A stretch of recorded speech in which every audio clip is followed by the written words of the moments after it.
Bienvenue à tous à votre numéro de votre magazine Écho de l'école des communicateurs. Madame, Messieurs, comme j'ai toujours l'habitude de dire sur ce plateau, que cette émission est réservée essentiellement aux membres de l'école de communicateurs ayant reçu la formation en théorie, stratégie, tactique du débat. Alors, rapidement, je mérite déjà vous informer qu'à partir du 18 octobre de cette année, l'école de communicateurs fêtera sa première année depuis sa création, et je vous rappelle que c'est ce jour que nous allons pour la toute première fois recevoir le recteur de l'école de communicateurs, que je salue ici au passage, Louis-France Kouzikessa.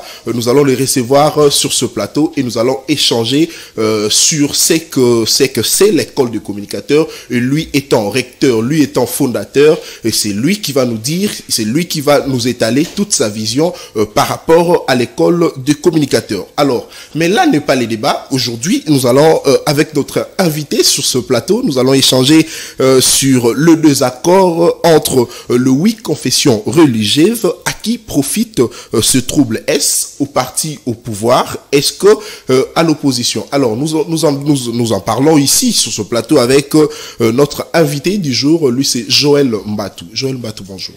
Oui, bonjour, cher Nathan. Vous êtes secrétaire général adjoint chargé des affaires internes au sein de l'école de communicateurs. Merci à vous de répondre à notre invitation. Oui, surtout que j'aime bien de temps à autre quand vous m'invitez sur votre plateau, sur ces plateaux hautement scientifiques. Vous savez, ce n'est pas n'importe qui peut être réussi sur ces plateaux.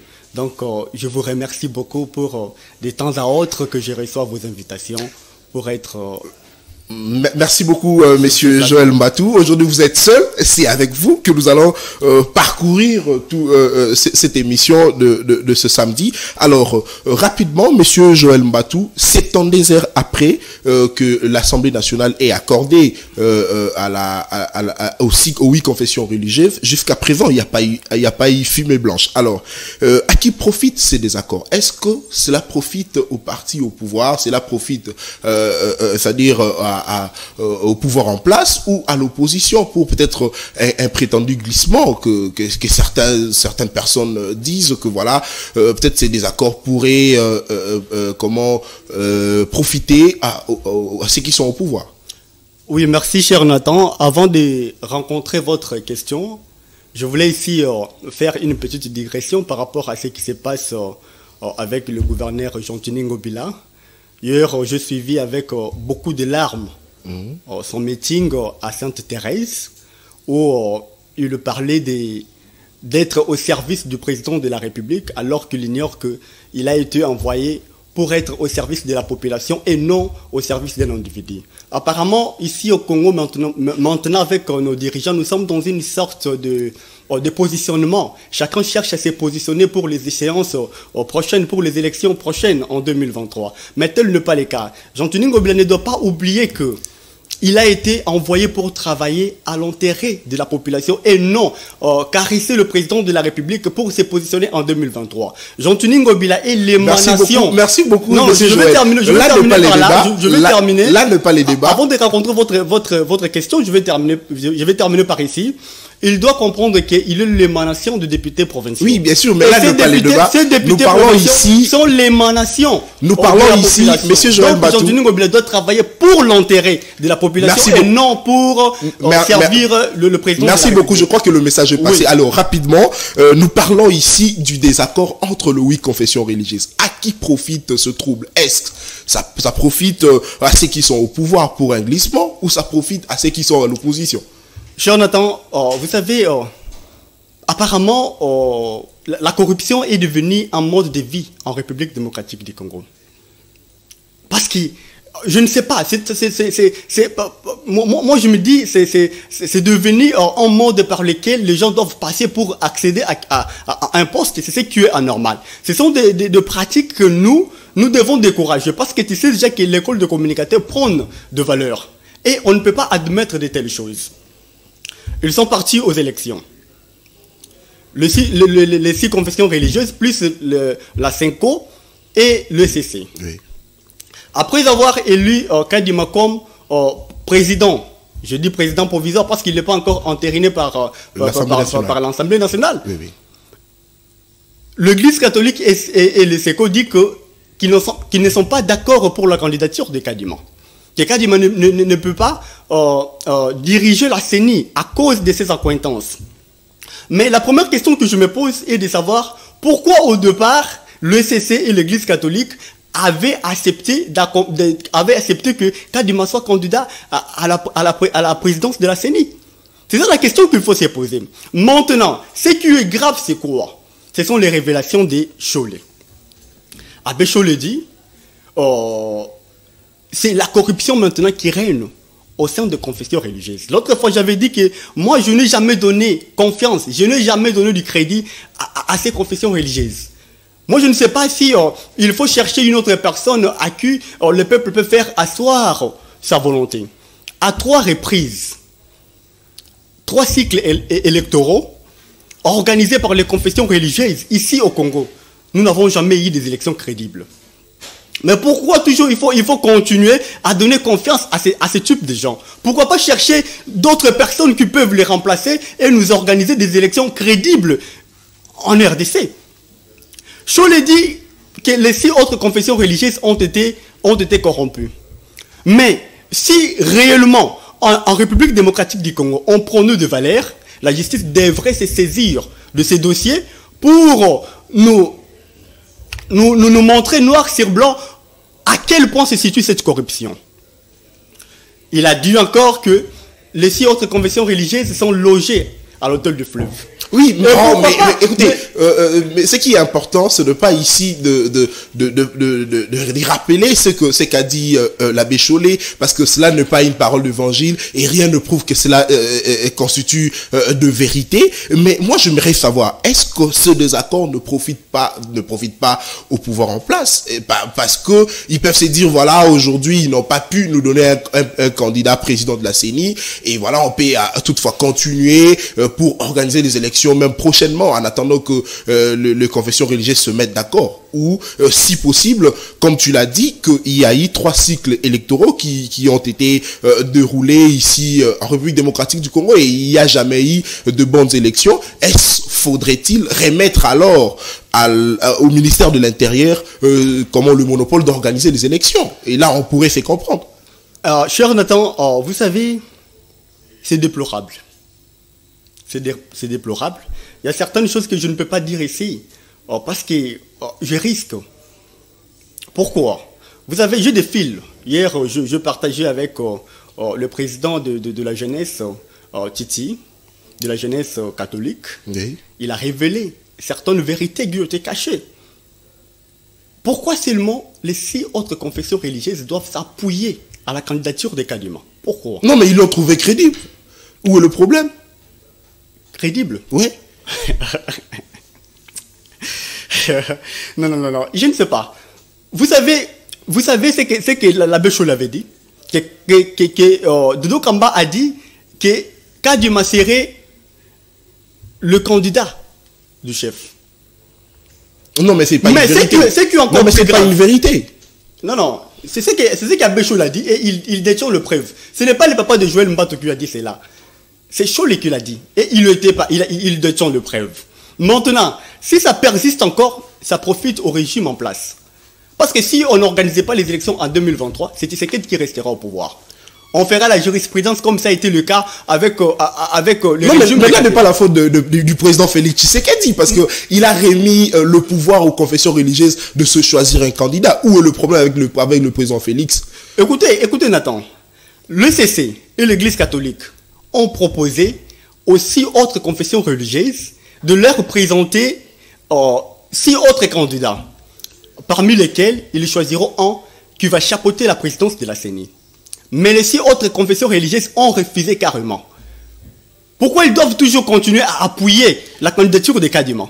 Donc il y a une vérité qui se cache derrière Kadima. Non, il n'y a pas de vérité, parce que moi je pense que peut-être partant de son CV, ils ont trouvé qu'il est intelligent, qu'il a de l'expérience, et voilà pourquoi on lui a fait confiance. Donc aujourd'hui c'est le nom de Kadima qui doit bloquer toute une république.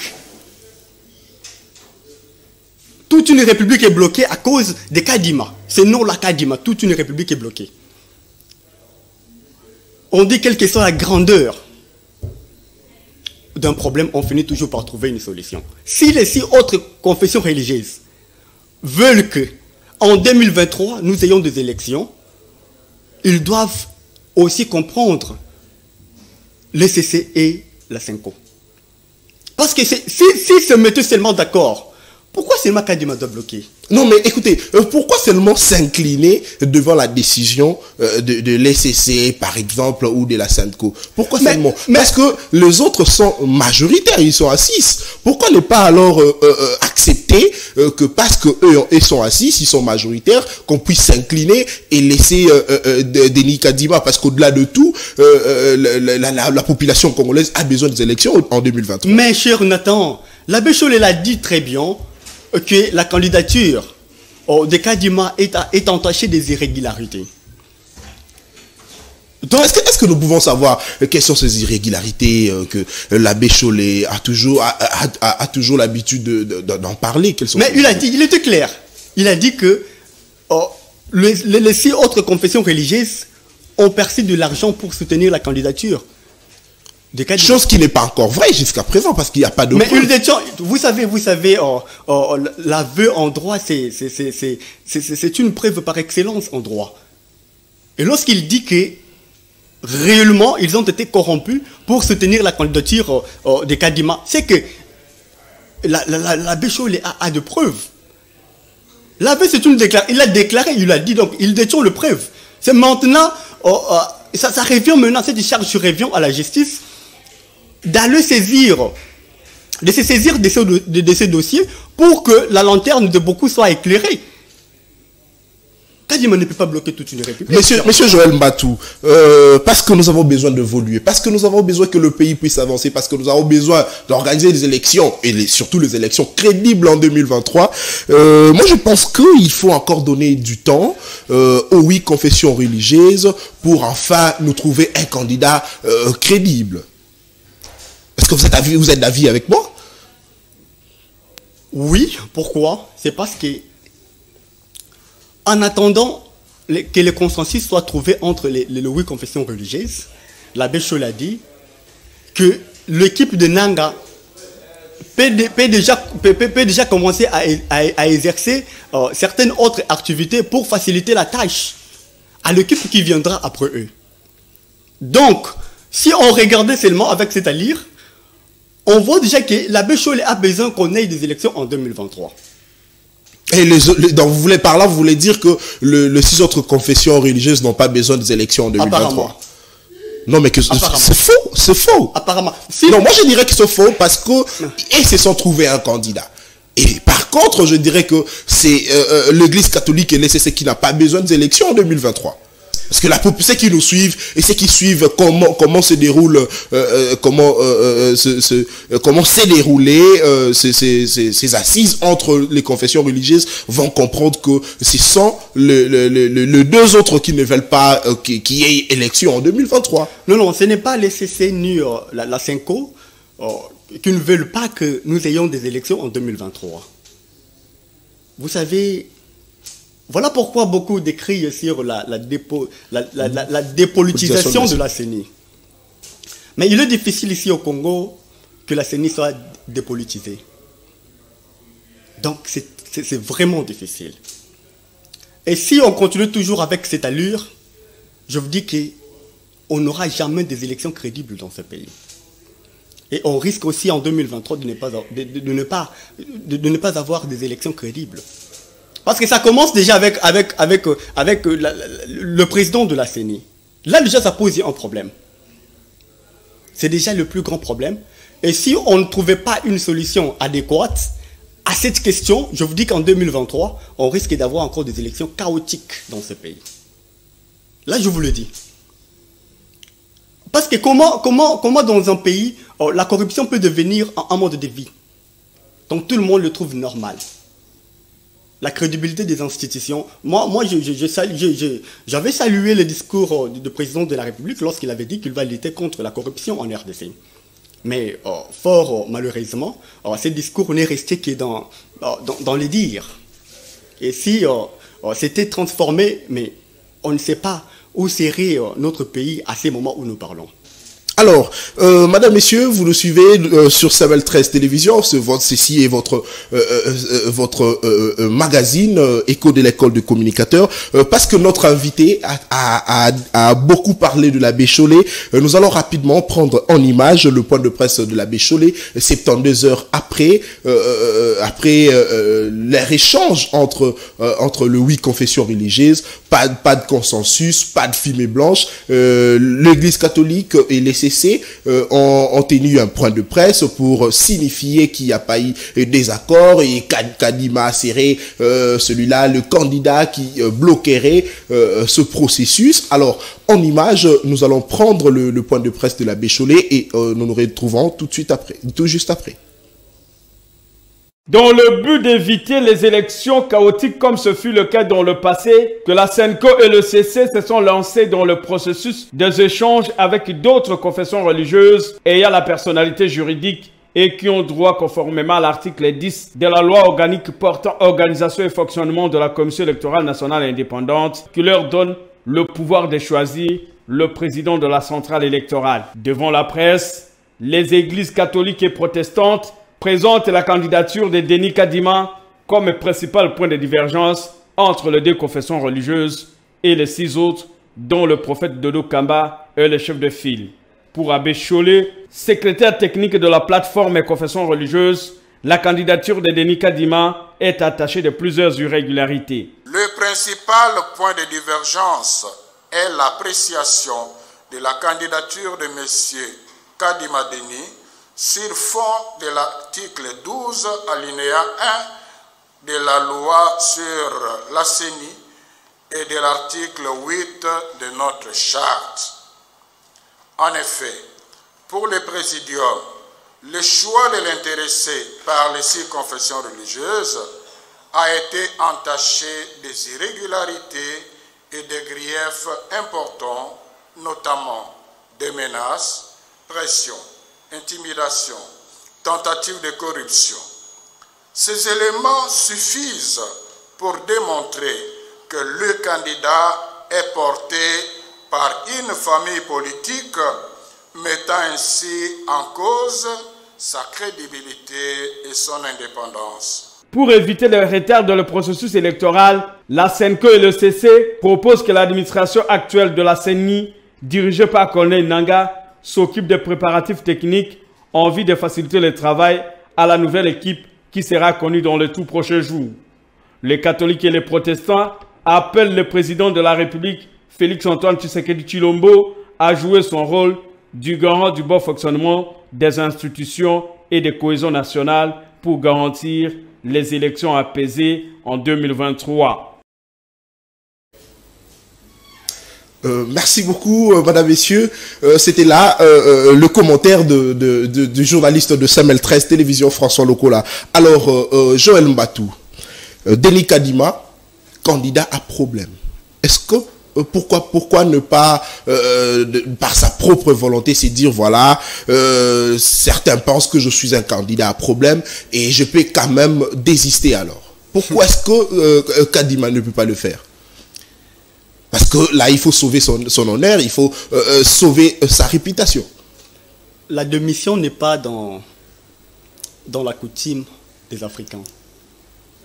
Et ça a toujours été difficile, même si les choses marchent ou pas. Ça a toujours été difficile pour un Africain de démissionner. Non, mais je n'aimerais pas que tu le dises en général, parce qu'il y a certains Africains qui démissionnent. Non, j'ai bien dit. J'ai bien dit qu'il est difficile. Oui. Il y a des Africains qui démissionnent, mais il est difficile. Surtout au Congo. Est-ce que vous pouvez me citer le nom de quelques personnes qui ont déjà démissionné? C'est à moi d'ailleurs de vous poser cette question.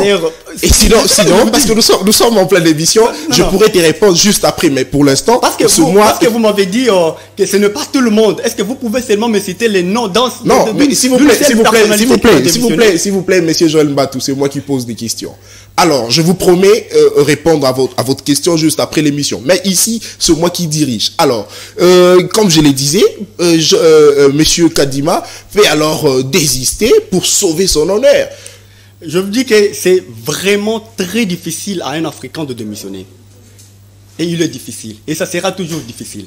Surtout au Congo. On sait que Kadima Seke, c'est là où il va gagner de l'argent. Non, mais c'est pas vrai. Non, mais c'est pas vrai. Et si on a besoin des élections crédibles? Je vous l'ai dit. Et si on a besoin des élections crédibles? Et lui s'est dit, voilà, je suis prêt à pouvoir conduire les élections en 2023. Et où est le problème? Mais on ne veut pas de toi. Tu peux être prêt, oui, tu es prêt. Mais la population dit que non, ce n'est pas toi qui va nous diriger. Et vous voulez qu'on fasse quoi? Non, mais il a été choisi par les 6 confessions. Ça, c'est une vérité. Il faut les dire ici.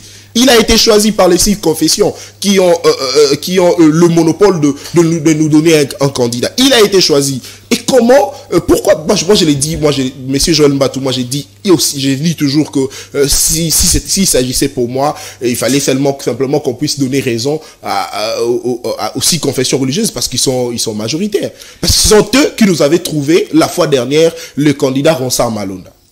Monsieur Ronsard Malonda était le candidat de ces 6 confessions religieuses. Après Monsieur Malonda, et c'est le tour de Dedi Kadima. Et pourquoi ne pas seulement donner raison aux 6 confessions religieuses que de pouvoir entrer dans des confusions que nous amènent les 2 autres confessions? Nathan, il y a certaines choses, il ne faut pas aller à Sorbonne pour les comprendre. Il faut aller où? Donc, il y a des choses qui sont claires. Le problème n'est pas les choix des Kadima, mais le problème c'est le mécanisme par lequel Kadima a été choisi. Vous voulez que je vous rappelle ce que venait dire la Pécholé? Ce n'est pas lui le problème, mais le mécanisme, les chemins par lesquels il est passé pour être choisi par les 6 autres confessions religieuses. C'est ça le plus grand problème. Maintenant qu'on ne veut pas de lui, moi si j'étais à sa place, j'allais carrément démissionner. Et laisser, parce que je dois garder mon honneur. C'est vraiment important. Non seulement mon honneur, mais aussi de ma famille, de mes enfants qui viendront après moi. Pourquoi bloquer toute une république? Un nom seulement qui bloque toute une république.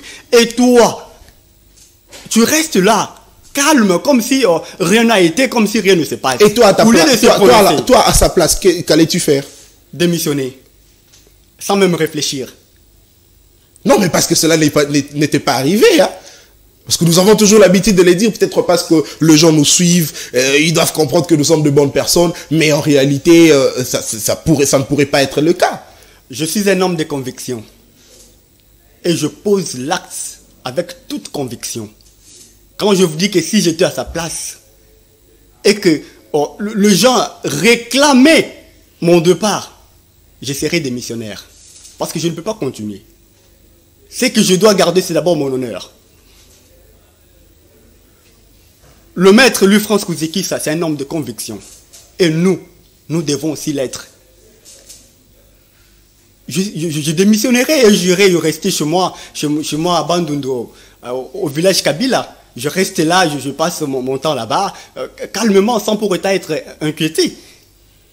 Et dans ces cas, parce qu'il y a divergence, et ce problème résiste jusqu'à présent entre les confessions religieuses, et pour moi, je crois alors qu'il faudrait remettre le monopole de l'organisation des élections au ministère de l'Intérieur.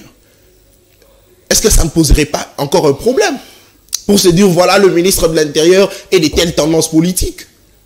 Parce que vous avez toujours l'habitude d'accuser le candidat, c'est pas moi, le candidat président de la CENI. Cher Nathan, le champ de la confession, le champ de la société civile ne se limite pas seulement aux confessions religieuses. Dans ces pays, nous avons encore des gens qui peuvent nous organiser des élections. Non, mais la loi précise qu'il faut que ce soit les confessions religieuses. Société civile, oui, mais les confessions religieuses. Mais cette loi va toujours à la contre parce que la population n'a jamais eu des élections crédibles dans ce pays. Mais moi, je pense bien que on ne peut pas trier au sein de la population et récupérer une personne. Mais si une loi, une loi, et donc vous avez une loi à problématique, pourquoi pas l'abroger? Non, c'est pourquoi je te pose la question de savoir si ça serait agréable de pouvoir remettre alors le processus d'organisation des élections au ministère de l'Intérieur. Si ça sera ça la solution, moi je ne vois pas les problèmes. Mais la plus grande question qu'il faut se poser, est-ce que dans le ministère intérieur, il y a encore des gens crédibles? Et c'est ça le problème. Et nous irons de blocage en blocage, n'est-ce pas? C'est ce que je dis. Le champ de la société civile ne se limite pas seulement aux confessions religieuses. Au Congo, nous avons aussi d'autres personnes qui peuvent nous organiser des élections crédibles. Quand qui, par exemple, tu peux me citer deux personnes. À l'instar de mon maître Louis-France Kouzikissa. C'est un homme de vérité. Croyez-vous que Louis-France Kouzikissa aujourd'hui, président de la CENI, et il y aura des élections crédibles? Très crédible. Très crédible. Qu'est-ce qui le prouve?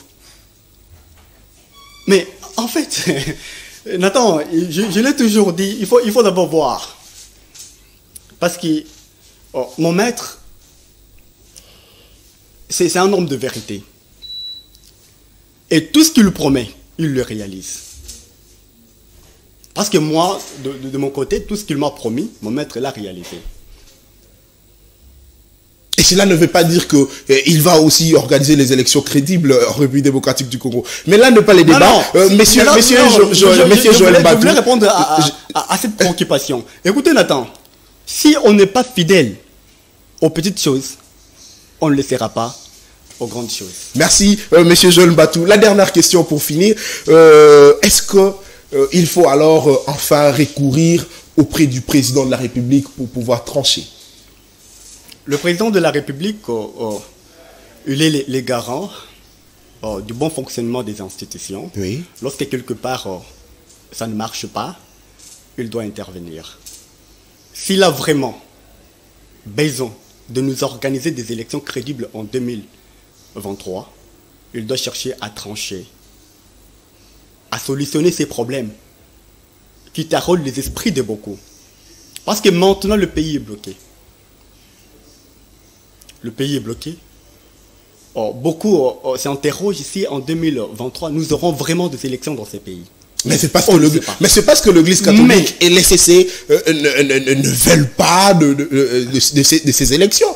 Non, ce n'est pas l'ECC, l'Église catholique.